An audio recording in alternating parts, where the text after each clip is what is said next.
Okay, and almost.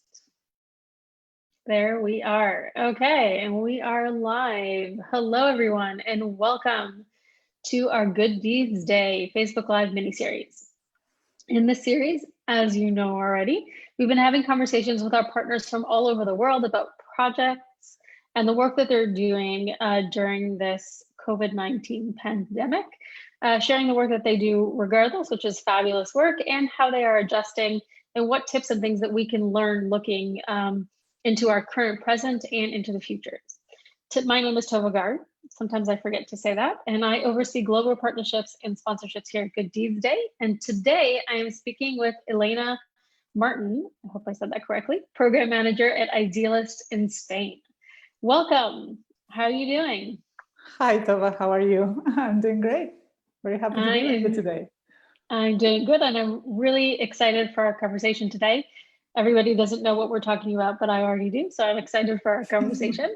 And I would like to, as we always do, invite those of you who are with us and listening to write down in the comments, let us know where you're listening in from, where you're joining us from. And as always, if you have questions throughout the conversation, feel free to ask them. We are happy to answer. Either now, by the way, or if you listen later. We promise that we will go back and take a look and make sure that we answer your questions. So why don't we get started? And Elena, if you could start by just sharing with us, what is Idealist? What do you do? I'm sure there are many people who are listening right now who have never heard of you. So let's tell them what you're about. Sure. So Idealist.org is a nonprofit organization. We've been around since 1995. So we've been around for a while.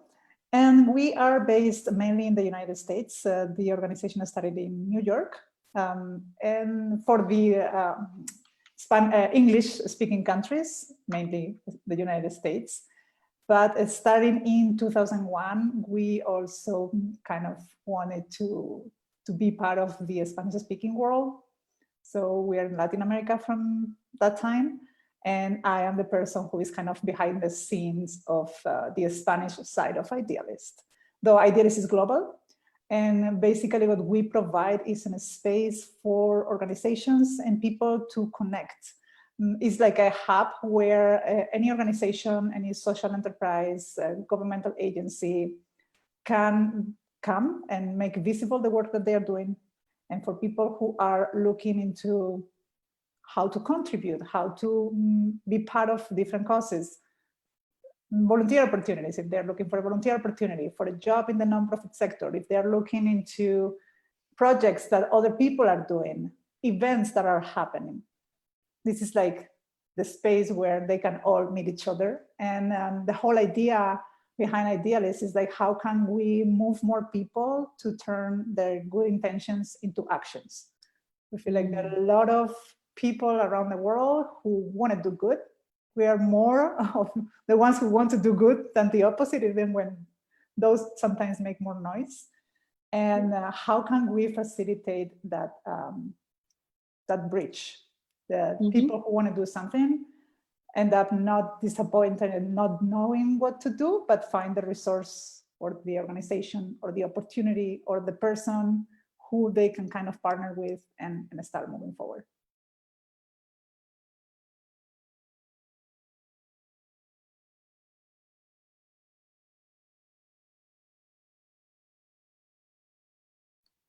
I don't know if... I love that many of us who are listening are good. Oh, sorry, I lost you. Yes, can you hear me now? I lost you for a second. Yes. Okay, so what I was saying is that I love that you're saying that, because I think that what I can definitely identify with, and I'm sure many of the people listening with us can identify with, is that challenge when you know you want to do good, right? Or you want to take action, you really mean to, right? You have the best intentions. I've had the best intentions of cleaning out my cupboards for the last 3 months, but that distance between wanting to and taking action can sometimes be challenging for people. So I love that you create a space to really take that step and make it happen. Yeah. So basically what we are trying to do is to provide this space and to allow people through different tools through different social media channels, through different programs to actually find their way to do. So can you share with me, sorry. Yeah, wonderful. So by the way, just so everybody knows, you may notice we're having a little bit technical difficulties. That's just part of what happens when you do live. And so you'll first of all forgive us. And Elena, even if I get stuck, just keep going. That's all good. First of all, we've spoken before, so I know what we're talking about. So why don't you share with us what has really changed for you? I mean, we have seen you're sitting in Spain, which has been hit quite difficult and it's been very hard with this pandemic, but you also work with all of Latin America and other places in the world. How has this changed the work that you do? What have you seen? Well, what I've seen is, or what I've experienced, I feel like is what many of us are experiencing. And this pandemic started, to many of us caught us by surprise, even when it was already there, almost in front of our faces. And when we get into these scary moments, what I've seen is that all of a sudden, that intention into action that we were talking about before kind of flourished, which is a wonderful thing to see. So many people, almost like people who probably before never thought about being volunteers or doing something, started to find ways. And that's a really beautiful thing to see. And so that's the good side. I think then not a bad side, but like a side effect of that, I feel like we all kind of started doing and rushing into what can we do, and immediately try to do things.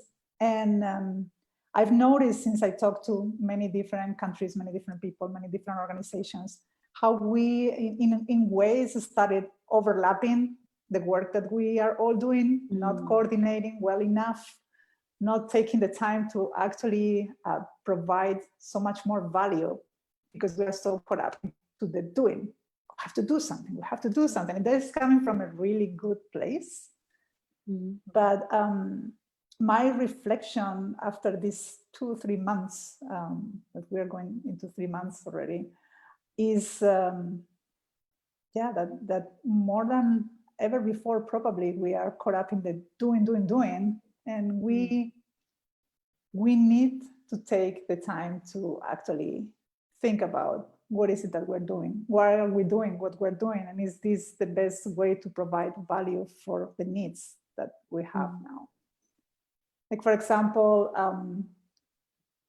collecting food is something that in many places it's been happening, but like it's been like so many dots disconnected, and it is complex. And until all those groups have put together a plan and a system, it is complicated. And like, what if we created more networks? We take maybe an extra day or two and see who is doing it already and join efforts, instead of like kind of being isolated, doing the same thing, but not connecting with each other. That's why I feel like, the connection piece in the virtual world and in the physical world is so important. Absolutely. I mean, I hear what you're saying. I know that we have felt the same thing of this need to do, right, and create and moving forward. And there's always a conflict there, right? On the one hand, there's a real crisis, and we need to address the crisis, right? We don't want to say, wait, let's take 6 months to plan, let's do this correctly, because then we miss the opportunity to help. On the other hand, if we move too fast, like you were saying, then we're all moving in a world without seeing anyone else, and we're not necessarily actually meeting the need that's out there, which is, I think that the one of the things that this is bringing up for me, and I'd love to hear your thoughts, is, how do we then come together, right? What does this mean? Because one of the things I'm hearing from you is, well, if we start working together, it could look different, right? And I think that's maybe also one of the things that you guys do so well, right, is bringing people together. How do we help? Sorry, as you can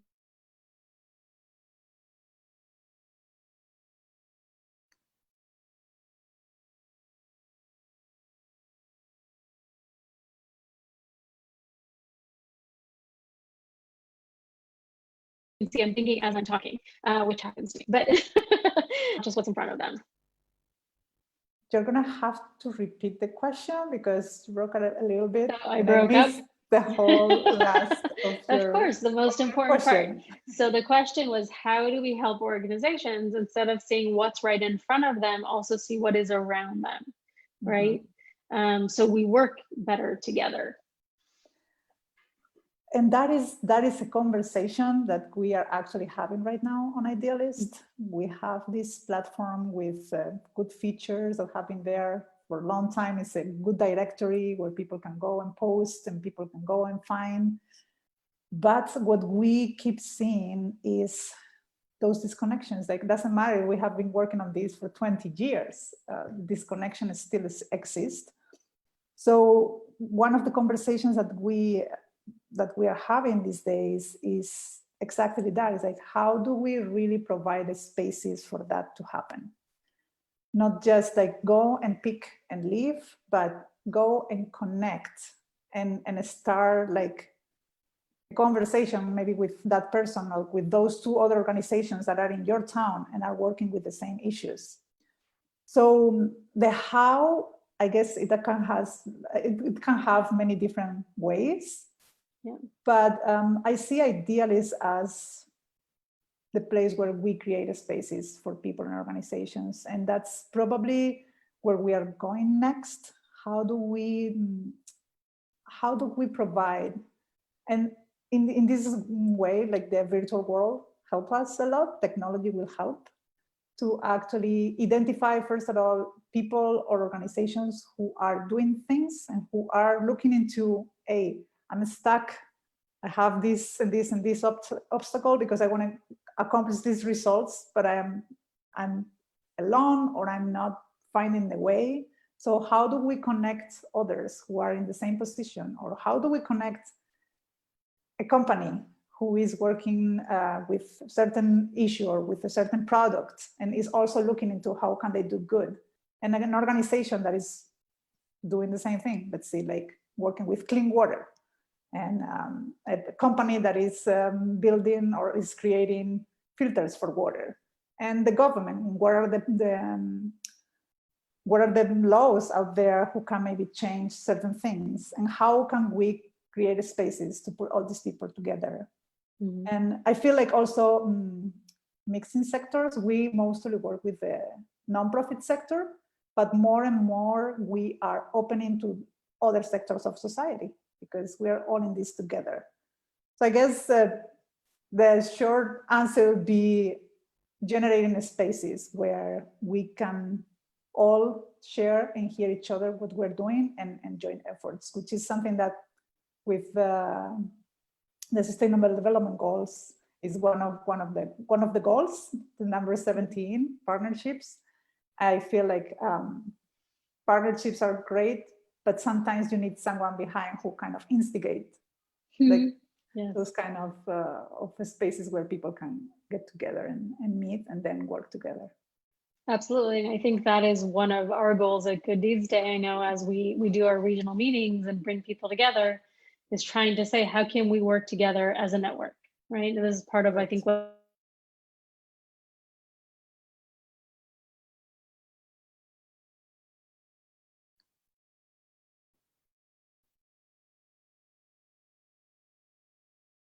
these conversations are also about. How can we, so what I was saying is, how can we learn from one another and share? I think one of the things that Facebook is telling me today is that you should talk more and I should talk less. So what I want to suggest is, if you could give us a little bit of background about what are the, I know that you have an online platform and you bring people together. What did, with all these people coming forward saying, we want to volunteer, how did that affect the work that you were doing? What were some of the challenges that you faced? Mm-hmm. Well, one thing that we notice with this crisis is that all of a sudden you see a lot of groups, informal people emerging in society from out of the blue, just out of the necessity of the moment. And we did not have a space for them. We we allow nonprofit organizations to be on the site, social enterprises to be on the site, kind of like more formally built structure or organizations. But we did not have a place for these informal groups. So that's one thing that it has changed. We started to work in a map where actually groups, informal groups, mutual aid groups, or I guess mutual aid groups, if I think in Spanish, sounds translated, is more like related maybe to health. But in our case, like initiatives, like for solidarity with the people around you. So that we started to work on that. If anyone goes to the homepage, idealist.org, from wherever you are, you're going to see there everything that we do. One thing that is there is a map where if you are a person or a group of people or a group of friends who are doing something right now, you don't need to be an organization to be on Idealist. We created a map where you can place your thoughts and say what you're doing and what you need and how people can contact and be part of that group. Same with individual offers, like people who are alone or are isolated in their places, in their homes, and they want to do something. They don't know who they can connect with, but they want to offer some help in some way. That's also a space for them now. So that's one thing that we did not have.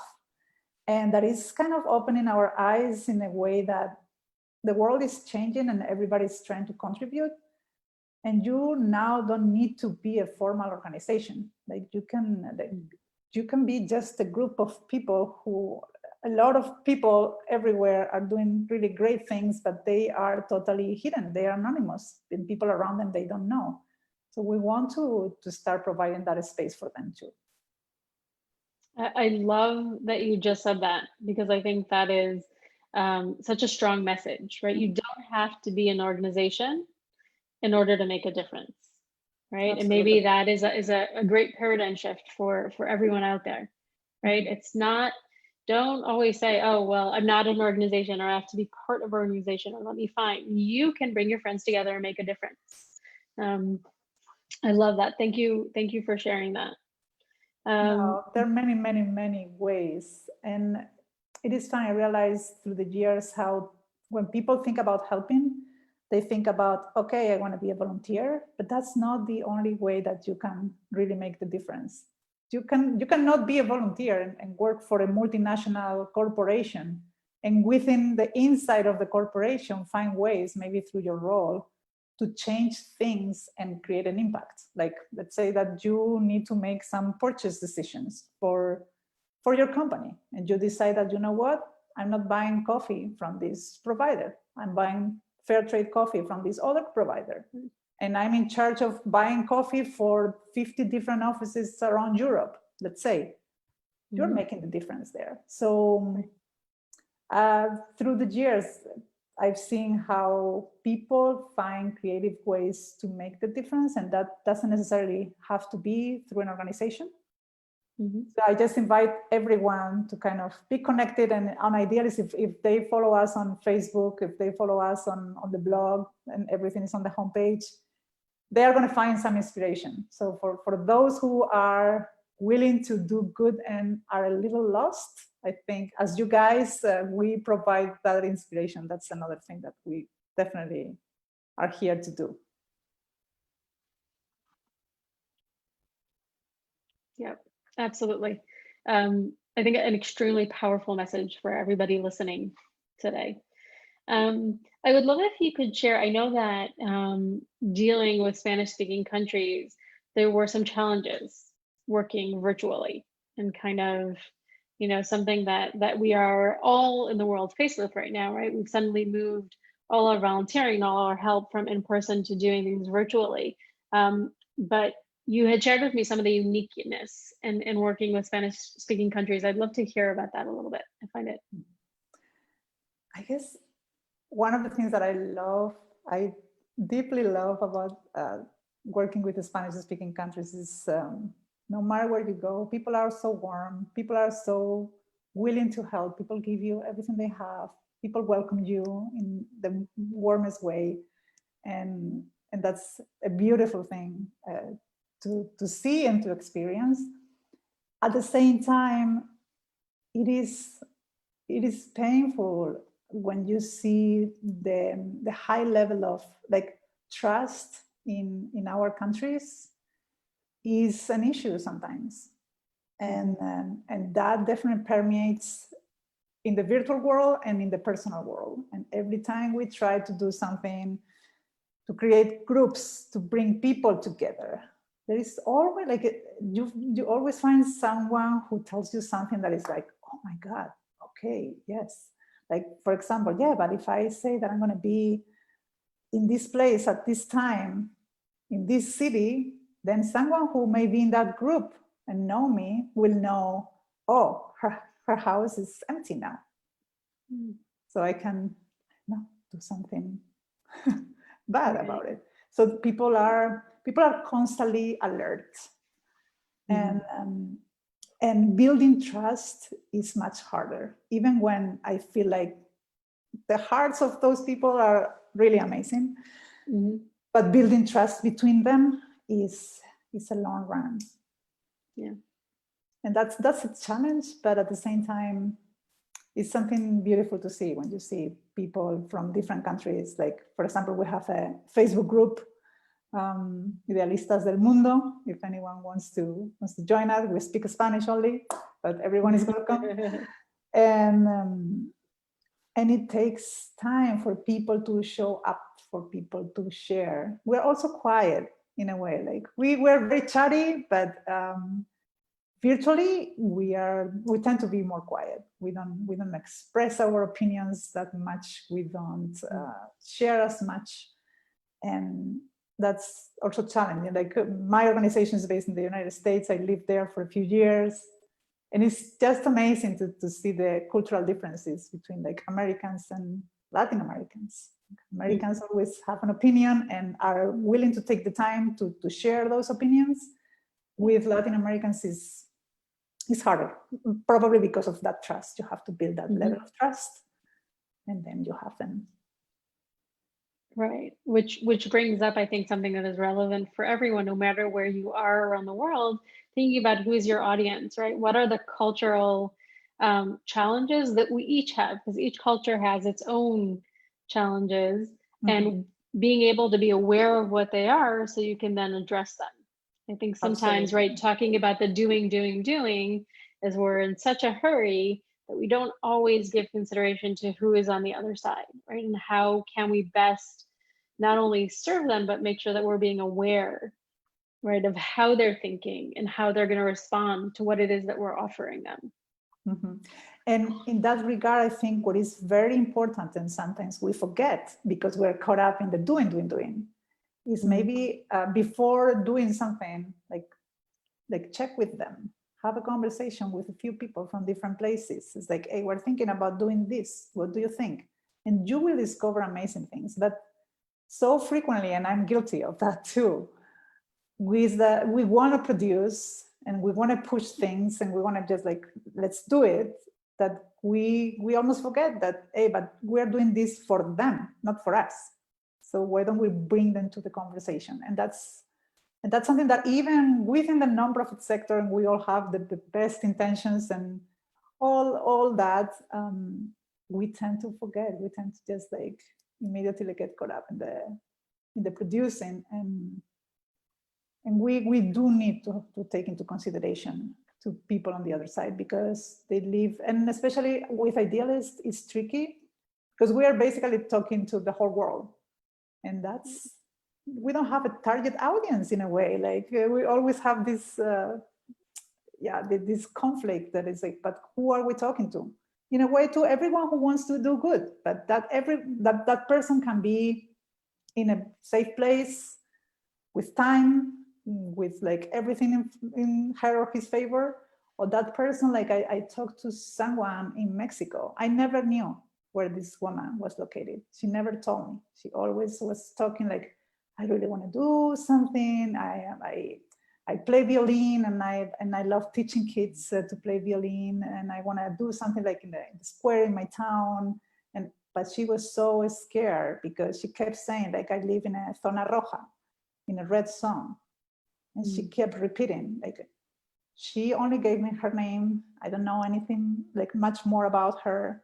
She never told me exactly where she was.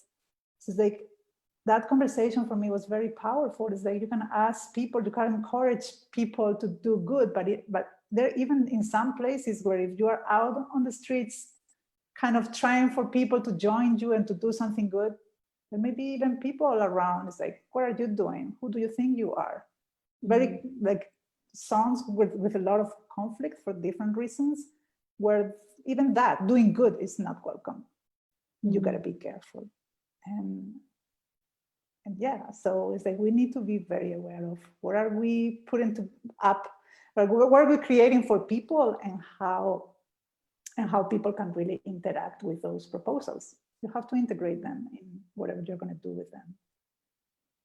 Absolutely. I think that's a really good point to be thinking about, especially as many of us work across global platforms. Even if we're working within our own country, within a country, there are different tribes, there are different communities. Everybody is in a different place. I think in general, as individuals, which I think is hard when we're working wide, is to remember that each person has their own story.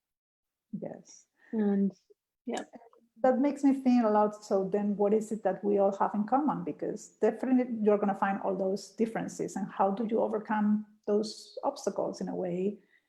And I always come back to values. Like there's certain values that doesn't matter who you are, where you are in the world, you may agree with the rest. Like, and we always talk about dignity and respect and solidarity. And doesn't matter if you are in a country in Africa or you live in New York, like if you are up to dignity and respect and solidarity, and that's something that you can have in common with a person who has a completely different context than the one that you live in. And I think that's important. So kind of identify those values and also give people different options. Like don't think that, oh, this is obvious and this is normal. Well, what is normal? Right. So if you're proposing something, maybe it's good to have several options. Then people in some places will feel comfortable with one or not. And then they can pick up something else to do, or a different way to act, to do good. But yeah, a lot of awareness on our side.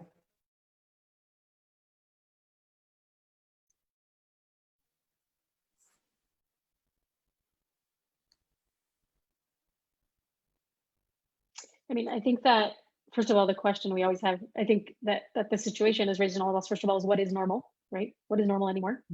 Often we say when we get back to normal, but things are not going to be in the future as they were in the past, which I want to get to in a second. But what you have actually raised for me is an interesting new project that I might have to take on, which is in the same way that we have the UN SDGs, right? Which have kind of brought for all of us a common language, right? And goals for the world. Correct. Is what would it look like if we had a parallel values list, right, for the world? We're gonna have to talk after this conversation. I like this idea. So what really, what some of the things that we talked about this in our conversation today is really about this, I would say, heightened awareness, right? We've become more aware of many things that maybe we weren't really paying attention to before. What do we do with all this awareness? How do we move forward with these things that you've learned? Well, I think the first thing we do is actually wanting to be aware. Sometimes it's almost like we don't. Because sometimes it's just painful to think, okay, well, maybe I shouldn't be doing this or this way, but if I don't do this way, or if I don't do this, then what? And you find yourself like in a place that is like, then I don't know. And you're so scared that you just keep doing the same things the same way. So I feel like the first step definitely is having the courage to look and to acknowledge that maybe there are things that are not working and there are things that you have to question. And sometimes I feel like because of we are comfortable or because things are just moving, we don't question enough. And I feel like the first step is definitely question. It's like, is this the way that we can create the most value for people who are suffering, for people who are vulnerable, for people who really need us out there? And if not, or if there are other ways, what are those other ways? Let's get uncomfortable. Like, I feel like sometimes we get comfortable and we forget that we are here to provide value. And sometimes that requires kind of shake things a little bit and feel uncomfortable and be challenged and try to do things different. So the first thing I invite people to question. And the second thing, I guess, is I feel like in a way, this is something that we can start all for ourselves, having these conversations, but also like push these conversations beyond yourself. Like this is a conversation that I've been having with the founder of Idealist, with some of my colleagues. And especially at this moment, I feel like all this came to tell us stop and rethink. And in ways, I feel like we are not stopping or rethinking. We are talking about that we need to stop and rethink, but are we really stopping? Because I feel like for the ones of us who keep working, I feel like we're working more than ever. Or we are like trying to create more connections and more partnerships and just push these conversations with people around you. I think they are needed. We cannot continue the same way. Absolutely. And I think if we do continue the same way, it'll be a shame. If we don't take that time to say, what have we learned, right? How, in what way can we be different, right? There's so many, I can see in my own community, so many great things that have come of this horrible situation, and the way people are supporting each other and helping each other and listening to each other. And it would be a shame if, the day after, when we really can go back to normal, we completely forget. Correct. Right? Everything we learned. So how can we capitalize on that? And what can we do to actually take that even to the next level? And that would be wonderful, because a lot of people are gonna suffer. A lot of people are suffering already. So we are facing the opportunity to create something beautiful, but we have to be very aware that things are going to be hard for a while. And so maybe that is our challenge to everybody listening today, is, first of all, asking yourselves, what have you learned, right? And what have you become aware of, or what is it time to stop and think about? What are you aware of? And then how are you taking this forward, right? How has this not become, oh, I remember those 3, 6, 8 months, however long the situation lasts, right? Where things were different, but how is this something that continues with us in a positive way? How do we take the positive out of this horrible situation that the world is in right now? Absolutely. Yeah, it's like, I was thinking before talking to you how, we get so caught up in the present and in the doing that we forget exactly what you just phrased very well, which is, let's look behind us and what happened, and let's decide where do we want to go, and what did we learn, and how can we take this to the next place that we want to create, because we're going to have to be creative. Absolutely. So first of all, time has gone by very quickly. So I want to ask you, what is the last words you'd like to leave with everyone listening today?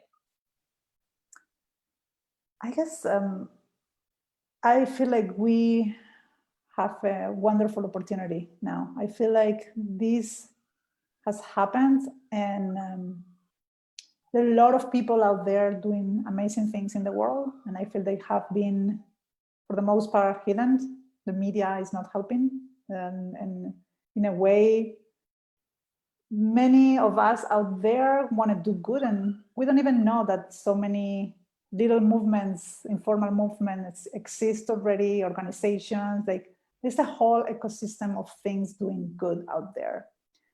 And I want to leave just by saying, for those who are new to that ecosystem, I feel like they are totally hopeless and thinking that this is going to be awful. Well, try to poke around and find those people, because they exist. They're doing beautiful things in the world, and we need more of those. So find your way, and Idealist is there to help, and Good Deeds Days is there to help to all of those who are hopeless to just find some inspiration and to take action, definitely. Wonderful. Thank you for those beautiful